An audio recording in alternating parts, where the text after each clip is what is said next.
Ce soir, nous sommes avec le pasteur Martin lui-même sur notre plateau au cœur de la famille. Nous allons continuer avec l'éducation des enfants. Asseyez-vous bien que au cœur de la famille commence.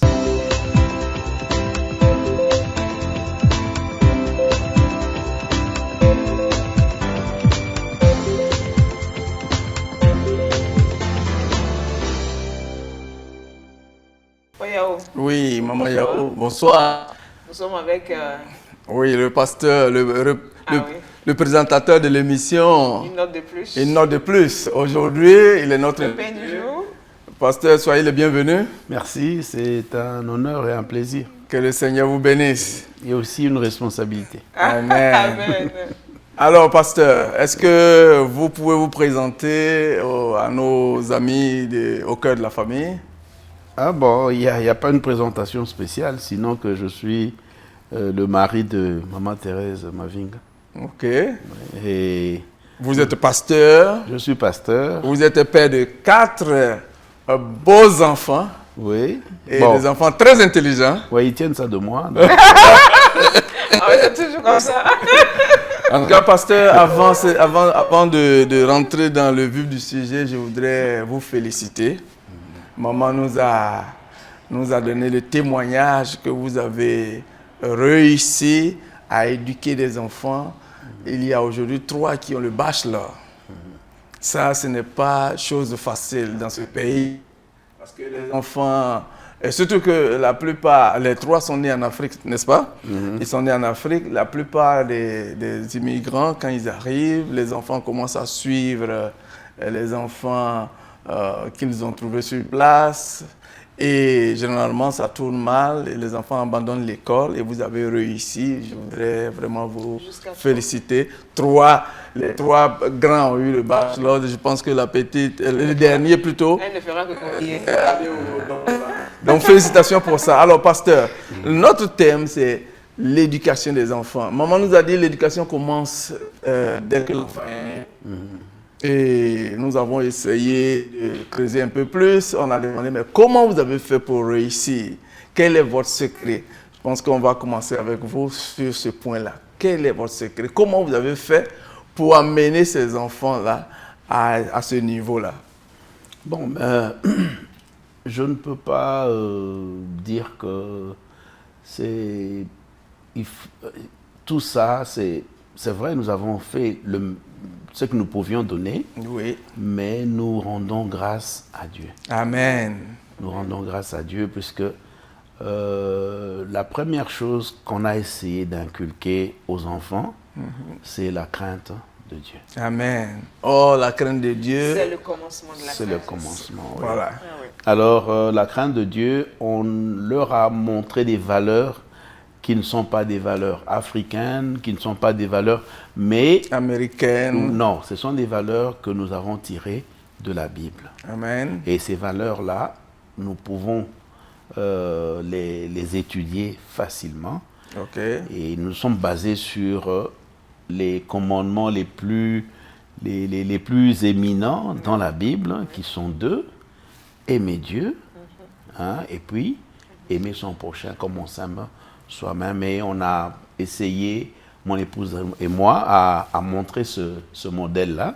Okay. Et d'ailleurs, je peux me vanter de toutes ces années de mariage et n'a jamais reçu pas une seule gifle de moi.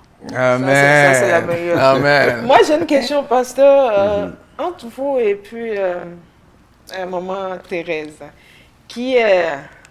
Bon, généralement, je vais compléter la question. Dans une famille, souvent, le papa est un peu strict, maman essaie de tempérer, ou souvent c'est maman qui est strict et papa joue l'équilibriste. Alors, dans votre cas, comment vous avez géré ça? Qui est le Django? Parce qu'à l'époque, on appelait les papas durs, le Kadhafi. Qui est le Kadhafi et qui a tenu? Bon, c'est plutôt elle qui est dure. Ok. Hein, et moi, c'est que la méthode que moi j'ai appliquée, c'est un bras de fer dans un gant de velours. Ok. Alors, mais celle qui est dure, c'est elle. Et curieusement, les enfants me fouillent, moi, pour se confier à elle. Ah, mais donc, ça veut dire qu'elle est dure d'apparence, ce n'est pas... Mais alors, je pense que quand nous regardons la manière avec Dieu deal avec nous, il n'est toujours pas là présent. On trébuche un peu, il a une chicotte. Oui. Et je pense que j'ai utilisé cette méthode-là pour que les enfants ne se sentent pas écrasés par un parent dominateur, mais plutôt. Et on a installé une ambiance de démocratie participative. Bon, pas vraiment démocratie. Okay. Donc, beaucoup plus montrer l'exemple par les faits et par les gestes. Alors, quand il fallait parler, d'une manière, puisque je peux donner un exemple, un jour, j'ai trouvé les enfants en train de se chamailler.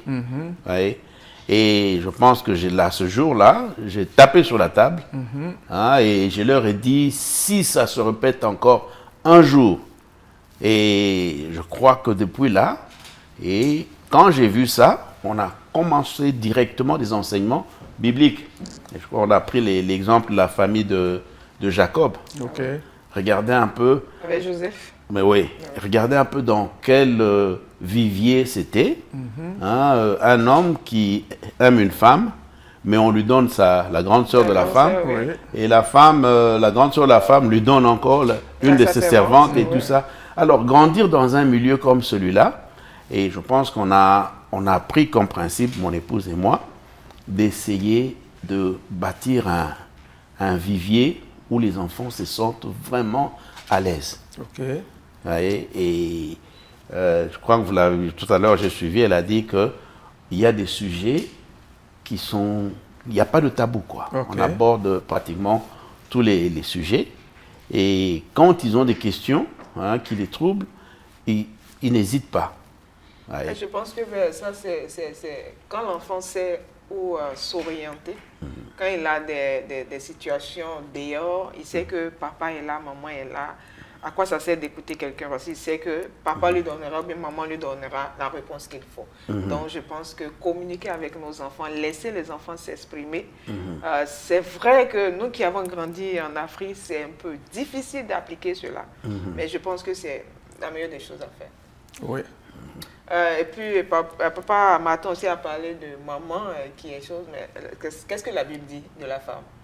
Que la femme sage fait quoi? Elle bâtit sa maison. Bâtit sa maison. Donc, il n'y a pas d'autre chose qu'une femme sage qui bâtit son foyer. Et les enfants sont à l'aise avec une telle mère.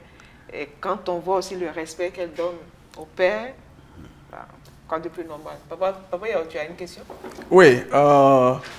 Bon, je voudrais savoir, dans ce que vous avez fait avec vos enfants, est-ce qu'il y a des zones où vous pensez que vous n'avez pas réussi dans l'éducation de vos enfants? Est-ce qu'il y a des points sur lesquels vous pensez que là, vous avez tout essayé, mais ça n'a pas marché? Ok, vous voyez l'erreur que nous commettons souvent. Nous voulons faire de nos enfants nos copies, sachant que nous-mêmes, nous ne sommes pas parfaits. Et je crois que je crois que j'ai enseigné ça à mes enfants. Regardez un peu d'où Joseph est sorti. On parle du mauvais côté de ses frères qui faisaient ça et qui l'ont même vendu. Mais le monsieur est resté droit. Et c'est là, c'est exprimé. Alors, dire que là où on a échoué, non, mais c'est qu'il faut retenir que le destin est bien le parcours d'un enfant ne passe qu'en très peu de temps entre nos mains. Très peu de temps. Et si je vois mon enfant, par exemple, mes enfants, partout où ils vont, on me dit, pasteur, vos enfants sont très bien éduqués. Amen. Donc je pense que quand on a On un tel entend de rapport, tels témoignages. bon alors, de fois, nous voulons tracer un chemin pour nos enfants. Et quand nous nous référons, je crois que je prends référence à la famille de Jacob, puisqu'on a fait, je crois, une affaire de 6 mois, on a étudié ça avec les enfants dans la Bible. Alors, regardez, il y avait l'aîné, il y a le deuxième, et eux tous, ils ont des choses qu'ils ont, des fautes graves qu'ils ont commises. Ouais. Et la plus grave, c'est vendre leur frère. Mais regardez, là où il est allé, et Dieu avait déjà montré qui sera Joseph. Ouais. Alors on essaye de se mettre devant ce Dieu-là pour qu'il soit le guide de nos enfants. Et nous commettons cette erreur-là de vouloir imposer aux enfants notre manière de voir. Alors la manière de voir de Joseph, il a vu 12 gerbes se courber, et qu'est-ce que ça a fait au papa? Il était en colère. En colère. Tu vas dire que moi, ta mère, tes frères, on va se prosterner devant toi? Oui. Et moi, je peux dire, ma dernière là, elle me dit que, papa, je vais t'acheter un avion. Wow. Ah oui. Elle m'a dit ça. Alors, quand j'ai dit, bon, je lui pose la question, quel genre d'études tu veux faire? Elle me dit, donne-moi du temps, je vais te répondre. Et c'est quand donc elle travaillait elle-même sur son projet. Ouais. Et je pense que quand elle est arrivée, elle dit, Daddy, maintenant je suis prête à te dire ce que je veux faire. Et on la voit aller, mais tout ce qu'on peut faire, c'est l'accompagner dans tout ça. Et on va, le domaine dans lequel elle veut travailler, il faut qu'elle ait des fondements, une base spirituelle. Et je crois, la vraie spiritualité se manifeste quand on a une très haute moralité. Et c'est ce qui fait défaut dans le monde actuel. Et les valeurs morales, je crois que n'ont pas de prix. Ça n'existe plus même dans notre société. Non, ça n'existe plus. Quand tu parles de morale, on trouve que c'est... Non. La société a évolué, donc... Non, mais vous voyez, et la moralité, c'est un don...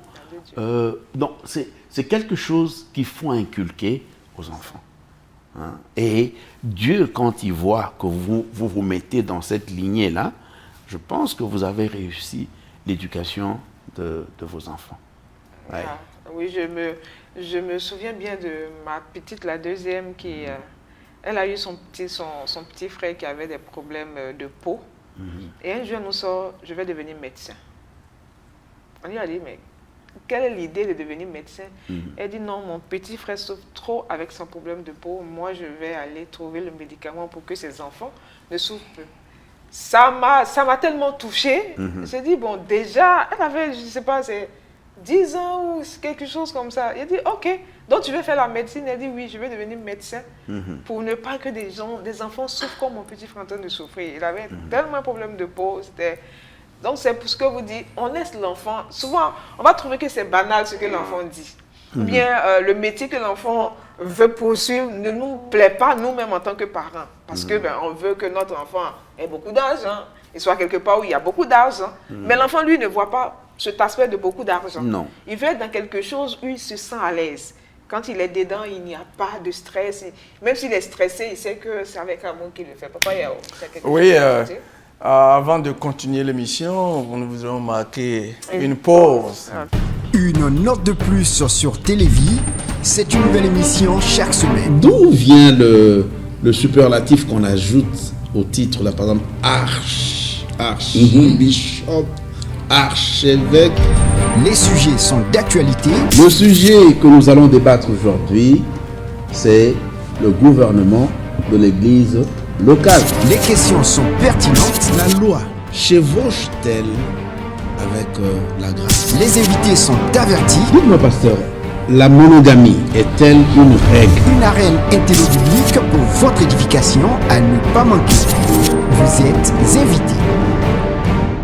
Télévie, c'est la radio, la télé et toute l'actualité du monde chrétien. À suivre une heure de plus avec le pasteur Martin. Donc, on revient. Oui, donc nous avons demandé au pasteur s'il y avait des points dans l'éducation des enfants qu'il trouvait était un problème. Il a dit non. En fait, c'est Dieu qui trace le destin des gens. Il a souligné le cas de Joseph. Alors qu'on pensait que les petits frères, ou ses frères avaient mal agi, Dieu était en train de tracer son chemin. Donc il faut laisser l'enfant suivre son destin. Et tout ce que nous pouvons faire, c'est les accompagner. C'est vraiment quelque chose de très intéressant, mais nous allons poursuivre. Moi, je voudrais poser une question. Est-ce que les enfants sont venus une fois se plaindre à vous de quelque chose qu'ils n'ont pas aimé dans leur éducation ou bien ils n'ont pas apprécié certaines choses? Mais je crois qu'on a pris l'habitude de parler. Ok. Hein, et généralement, ils s'arrangent d'une manière ou d'une autre, hein, pour signifier qu'ils ne sont pas contents. Alors, je pense que, par exemple, mon fils, une fois, je peux dire, il m'a tenu au mur, hein. Pas physiquement, hein. Ouais. Et il a dit non, papa, je comme ça. n'aime pas ça, je n'aime pas ça, je n'aime pas ça. Et effectivement, il trouvait que je m'immisciais un peu trop dans sa vie privée. Dans sa vie. Oui. Alors moi, j'ai pas mal pris ça. J'ai dit oui, je comprends que tu prennes ça, hein, de cette manière-là. Et en fait, c'était quoi? Il avait, je crois, 21 ans. 20 ans. Mm-hmm. Il me parlait, bon, enfin, il ne m'a pas parlé, j'ai vu qu'il fréquentait Une jeune fille. une jeune fille. Alors, je lui ai dit de faire attention. Yeah. Et je lui ai dit, sinon, ça va se terminer par des douleurs. Et j'ai pris un verset, je lui ai dit, regarde, moi, je n'ai pas d'autre conseil à te donner si je ne le puise pas Dans la Bible. de la parole, dans la parole. Oh, alors il m'a dit, non, mais pourquoi tu veux me faire réfléchir comme d'eux, hein, dans votre temps là? C'est la même chose. Oui, ils ont toujours considéré que les parents africains Ouais. Il est trop vieux jeu. ouais. étaient Son des temps est dictateurs. passé. Mais je pense que je n'ai pas réagi. J'ai dit, ok, si tu trouves ça comme ça, mais je suis sûr que tu me reviendras. Tu me donneras raison demain. Alors ils sont pas dit, ouais, mais c'est quoi ça donc? Donc tu es en train de me maudire ou quoi? Je dis, moi, te maudire, non. Non, jamais. Hein, je veux, hein, que tu ne... Donc là où tu es, j'y étais C'est ça. avant toi. Peu importe la différence des générations, C'est ça. mais ça, les principes là de la société Ouais. restent C'est- les c'est mêmes. la Les même réalités restent les mêmes. Parce que Salomon dit, il n'y a rien de nouveau sous les cieux. Yeah. Alors, je lui ai dit que fais attention, puisque tu vas te donner un peu trop tôt, et si ça fait faux bon, c'est toi qui vas souffrir. Ouais. Oh, ben c'est là qu'il va me dire, mais non, tu n'es pas tu n'es pas mon boss, tu n'es pas mon directeur. Ouais, donc, quelque part, j'ai senti qu'il était Fâché, énervé. énervé. Alors, quand vous vous trouvez devant un enfant énervé, hein, nous avons, je crois que vous avez lu, hein, n'irritez Pas pas. vos enfants. Alors, je me suis rabaissé. J'ai dit, bon, en tout cas, je comprends que tu sois fâché, hein, mais prends quand même compte de ce que je t'ai dit. Et ça n'a pas tardé. Hein. Il est revenu en courant. Voilà. Ces choses-là ne tardent Ah, pas. papa, non, papa, tu avais raison. Ah, mais Et Yeah. il y a des sujets. Bon, nous, quand nous avions grandi, hein, nos parents ne se mettraient jamais là en train de vous dire ça, ça. Non. Eux, c'était quoi une imposition? C'est la règle. On n'a pas de discussion à faire. Et quand tu te caches, tu le fais qu'il y a des problèmes. Ouais. Alors, cette transition, nous qui avions connu, si on ne fait pas attention, hein, il y a beaucoup de foyers ici hein, qui sont détruits, hein, puisqu'on n'a pas pu faire cette transition-là, hein, et cette symbiose de la façon de faire en Afrique et ici. Ouais. Ah, ben. Alors, pasteur, vous qui avez élevé ces 4 enfants dans ce pays, et comme vous venez de le dire, vous qui aviez connu aussi la tradition africaine, est-ce qu'il est plus facile d'élever les enfants ici qu'en Afrique? Avec toutes les restrictions que nous avons dans ce pays. Ou bien il est plus facile de les élever en Afrique qu'ici? Bon, c'est vrai qu'en Afrique, la culture prédispose hein, à une éducation, je crois, on est autoritaire. Ouais. Et un enfant en Afrique, même s'il a 20 ans, hein, je peux prendre un exemple. Et quand on est arrivé ici, regardez comment on éduque les enfants. On dit aux enfants, quand tu parles à quelqu'un, il faut qu'il y ait eye contact, c'est ça. Alors que chez nous en Afrique, tu dois baisser la tête. Ouais. Et il faut appeler les personnes âgées ici par leur prénom. Oui, alors qu'en Afrique, on ne dit jamais le prénom d'une personne âgée. Vous savez, quand je suis arrivé ici, j'ai donné cours de français dans une école privée. Hein? Dès le premier jour, je suis allé dans le bureau du principal. Du principal.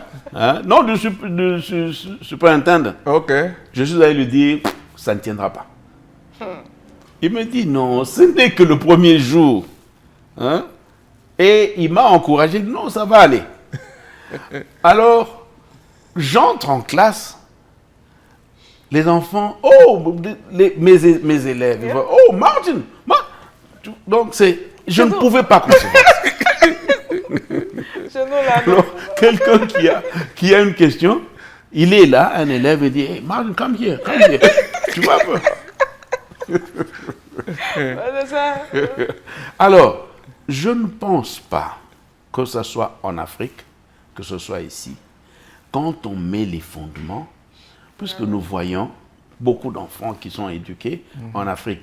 Mais dès qu'ils embrassent, ils entrent en contact avec toute une autre culture, qu'est-ce que ça fait? Ça tombe. Parce qu'il n'y avait pas de base. Parce qu'il n'y avait pas de base. En fait, en Afrique, on le faisait par obligation. Non, mais les structures culturelles les prédisposent à cela. Tu n'avais pas d'autre choix que d'obéir. D'obéir. Donc, en réalité, c'est une obéissance forcée. Non, c'est pas naturel. Et je crois que ça nous déforme un peu. C'est ça. Vous voyez, ça nous déforme et l'enfant ne te dira jamais ce qu'il pense. Ah oui. C'est ça qui est c'est un peu le mauvais côté de et l'enfant attend le jour où papa et maman ne sont pas là, mais il est le maître de la maison. Et il fait ce qu'il a envie de faire. Il rentre quand il veut.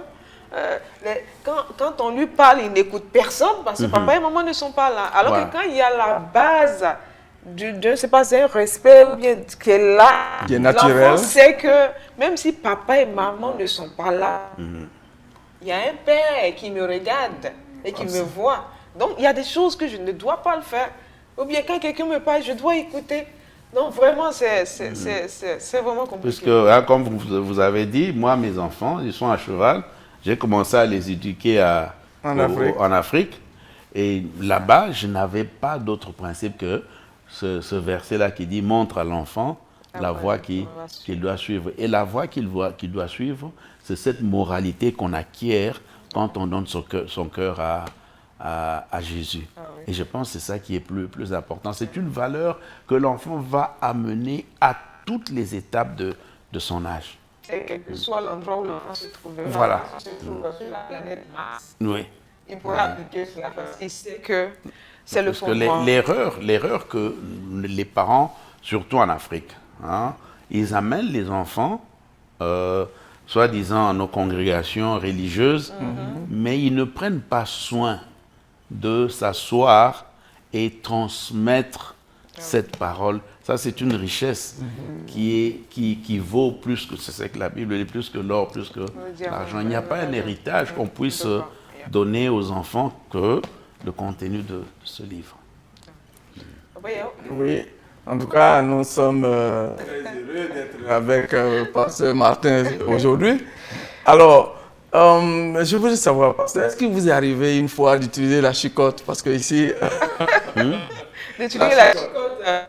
Mais un parent qui n'utilise pas la chicotte, oui, risque de laisser libre cours au débordement des enfants. Alors que ici, on dit...